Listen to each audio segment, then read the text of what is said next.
Back to business in January. We're here with Todd DeLuca, President and CEO of the Greater Hyannis Chamber of Commerce. Todd, Happy New Year. Happy New Year to you. And the new year always brings new things, right? Right. So, lots been happening with the Chamber recently. Let's get some updates of what are some of the major accomplishments that are on tap for this year and what's going on. Well, in terms of programming, we're having an economic forecast at the end of this month. It's the first time that I know of we've done an economic forecast in recent history. So we're looking forward to that. And then we have some other programming in store. We have a new Entrepreneur Academy that we're starting this year, and that is designed to be given to students who are between 7th and 12th grade to give them some exposure to entrepreneurism or entrepreneurship as a career choice. That's amazing that, focusing especially that young, seventh grade, teaching them that they can open their own business. Right. So what are some of the things in the programming that's going to be part of this? Yeah, so it starts off with ideas, helping students to create ideas that are viable. After that, we move to presentation, so they learn how they can present the idea about their business to investors or potential customers, and then lastly sort of creating the business plan. And then what we'll do is we'll have industry leaders from the Cape come in and talk to the students about why marketing is important and how they go about creating an effective marketing plan.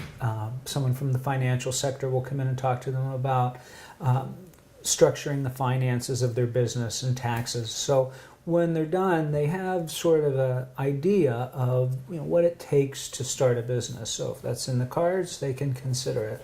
Right. So why did the Chamber tackle this particular issue? It seems that you're focused on business that's already established. Why go back to the student? What was the impetus for that?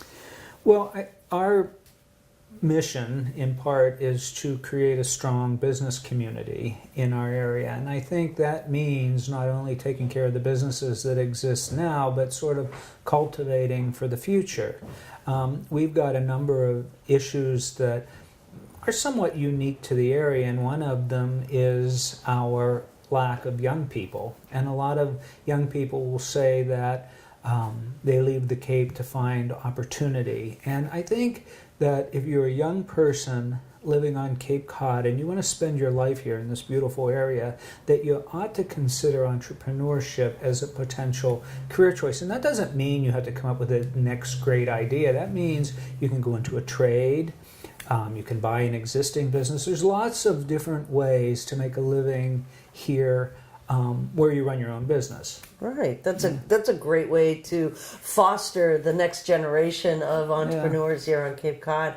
What else is new with the Chamber? You've got a new hire that just came on? Yes, Amy Guthinger just joined us, and she is going to be doing our marketing and events. And one of the reasons we brought Amy on is because the Chamber started a new foundation. It's the Barnstable Charitable Foundation.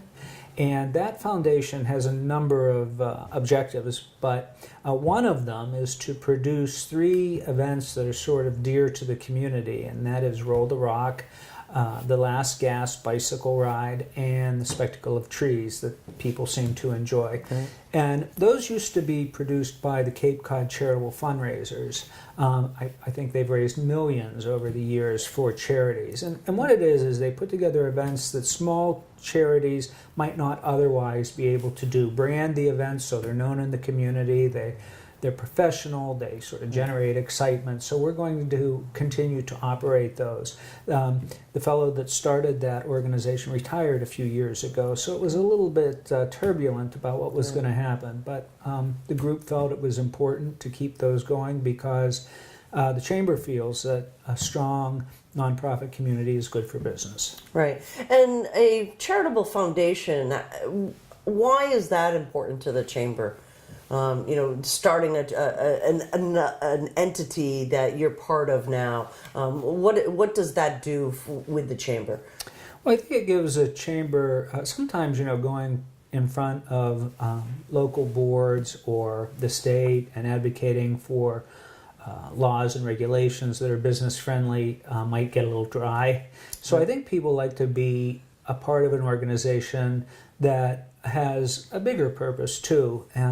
And while it's very important that we have a strong business community because that's what creates jobs and that's what creates wealth, it's also important that we have some programs that sort of reach out to the community and touch people who aren't as lucky as some of us. And so this foundation is a way for the chamber members to have an avenue that is easy to access to give back to the community. That's fantastic. Yeah. And let's circle right back to the beginning again and talk a little bit about the economic forecast, this event that you'll be producing at the end of the month. Yeah, so it's a breakfast event. It goes from 8 o'clock until 9:30. We're holding it at the Cape Codder. Our keynote speaker is Dr. Mark Melkin from the Donahue Institute at UMass, who produces benchmarks, Massachusetts benchmarks, and he's going to talk about the trends of the economy in Massachusetts and specifically Cape Cod that are expected over 2019.